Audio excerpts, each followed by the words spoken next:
सुप्रभात बच्चों, आपका दिन शुभ हो। आइए बच्चों, आज का जो हमारा वीडियो है वह इतिहास के विषय का 5वां अध्याय प्रथम विश्व।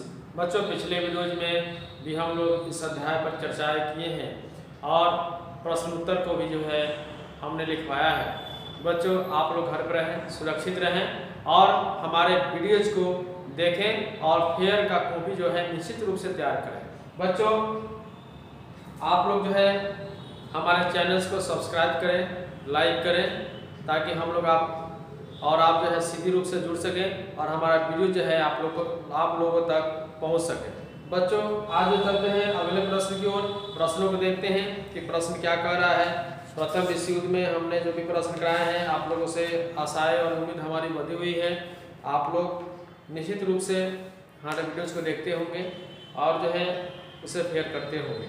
बच्चों, प्रश्न कह रहा है, अगला जो प्रश्न है,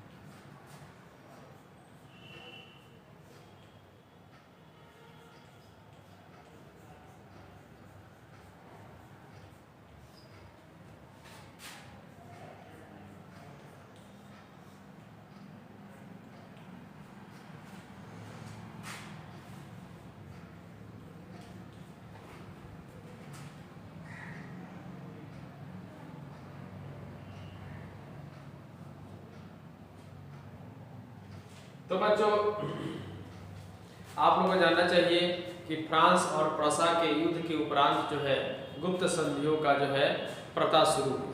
तो आज हम इस प्रश्न का उत्तर लिखेंगे। आप जो है इस प्रश्न को जो है अपने फेयर कॉपी में लिखिए।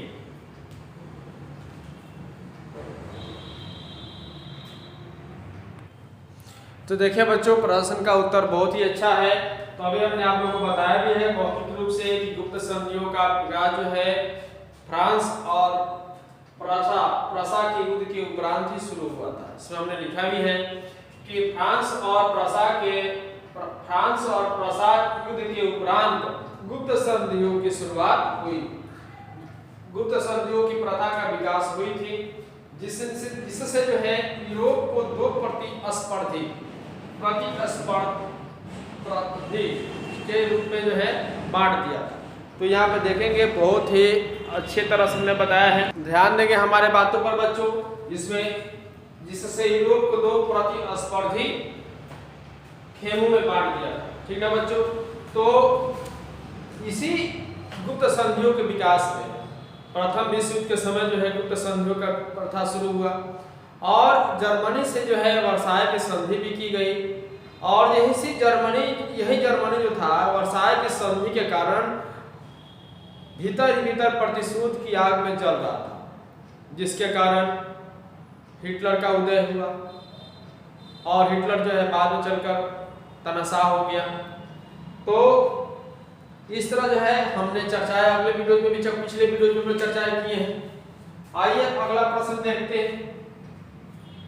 तो इन्हीं गुप्त संधियों के कारण भी जो है आप लोग को जान जाना चाहिए कि अधिनायकवाद का उदय हुआ था। अधिनायकवाद में जर्मनी में हिटलर का उदय हुआ और इटली में मुसोलिनी का उदय हुआ। ठीक ना बच्चों, अगला प्रश्न भी जो है यही है कि अधिनायकवाद क्या है।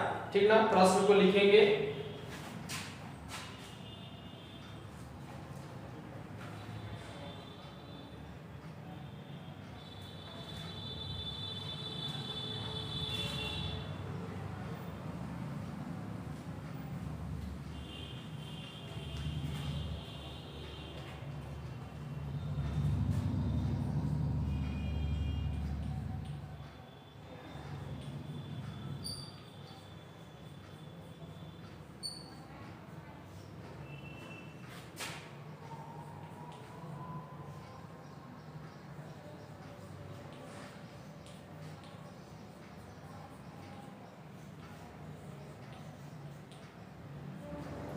क्वेश्चंस लिखेंगे अधिनायकवाद की परिभाषा दें।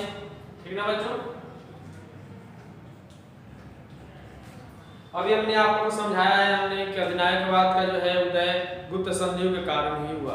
किसी देश पर ज्यादा दबाव पड़ने के कारण जो है उस देश की जनता खीन हो गई, जो है अंदर अंदर प्रतिशोध की भावना में जलने लगी, और एक ऐसे प्रवक्ता, एक ऐसे मजबूत व्यक्ति की खोज में थी जो कि इससे हम लोग को निजात दिला सके, जिसके कारण अधिनायकवाद का उदय हुआ। प्रश्न को आप लोग फेयर कॉपी में लिखेंगे।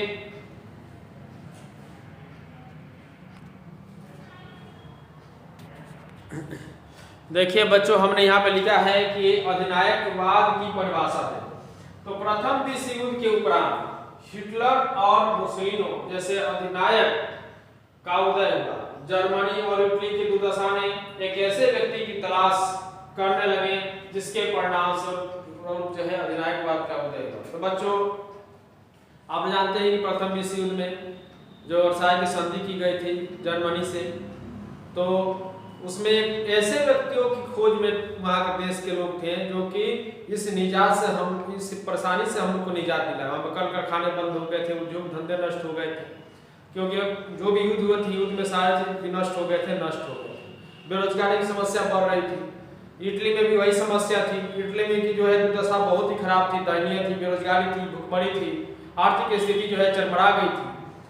तो इस तरह से वहां पे एक ऐसे व्यक्ति की तलाश थी जो कि इस समस्या से हम उन लोगों को निजात दिला सके, जिसके परिणाम स्वरूप अधिनायकवाद का उदय जर्मनी में हिटलर के रूप में हुआ और इटली में मुसोलिनी के रूप में सामने आया। तो बच्चों, यही है अधिनायकवाद। आप लोग जो है घर में निश्चित रूप से किताब के माध्यम से इस टॉपिक्स को समझने का प्रयास करेंगे। अगले वीडियो में पुनः हम लोग मिलते हैं।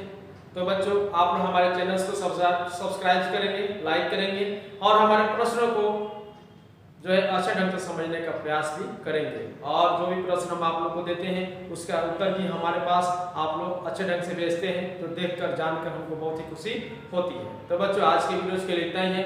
अगले वीडियो में पुनः मिलते हैं, तब तक के लिए धन्यवाद। जय हिंद, जय भारत।